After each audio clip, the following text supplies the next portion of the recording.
നേരത്തെ ആരോ പറഞ്ഞു സാറേ ലാമിൻ യമാലിനെ കുറിച്ച് പറയണമെന്ന്. ഓക്കെ, സോ ഇവിടെ ലാമിൻ യമാൽ എന്ന് പറയുന്ന ഒരു ചെറുപ്പക്കാരൻ, വെറും 17 വയസ്സ്, സ്പാനിഷ് ലീഗ് അല്ലെങ്കിൽ സ്പാനിഷ് പ്ലെയർ ആയിട്ടുള്ള ലാമിൻ യമാൽ ബാഴ്സലോണയിൽ വന്നു.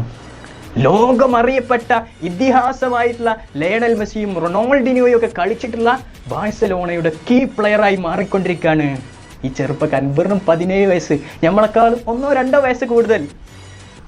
അവൻ്റെ സ്കില്ലിൽ ഒരു കോൺഫിഡൻസ് ഉണ്ട്. ഈ ദിവസങ്ങൾ നിങ്ങൾ കണ്ടിട്ടുണ്ടാവും, റൊണാൾഡോ ആണെങ്കിലും മെസ്സി ആണെങ്കിലും അവരുടെ യങ് ഏജിൽ അവർ എത്താത്ത ഒരു അച്ചീവ്മെൻറ്റിലേക്ക് ചെക്കൻ ഒരു പൊളിയാണ് അല്ലേ. So Lamine Yamal proud of you. So നമ്മളെല്ലാവരും ഇതുപോലെ നമുക്കുണ്ടാവും പല സ്കില്ലുകൾ. ആ സ്കില്ലിൽ നമ്മൾ കോൺഫിഡൻ്റ് ആയി വിശ്വസിച്ചുകൊണ്ട് നമുക്ക് മുന്നോട്ട് പോയാൽ നമ്മളെ തകർക്കാൻ ഒരാൾക്കും പറ്റില്ല. നമുക്കൊരു ഡ്രീം ഉണ്ടെങ്കിൽ ആ ഡ്രീം അച്ചീവ് ചെയ്യാൻ നമ്മൾ വിചാരിച്ചാൽ മതി, വേറെ ആരും വിചാരിക്കണ്ട.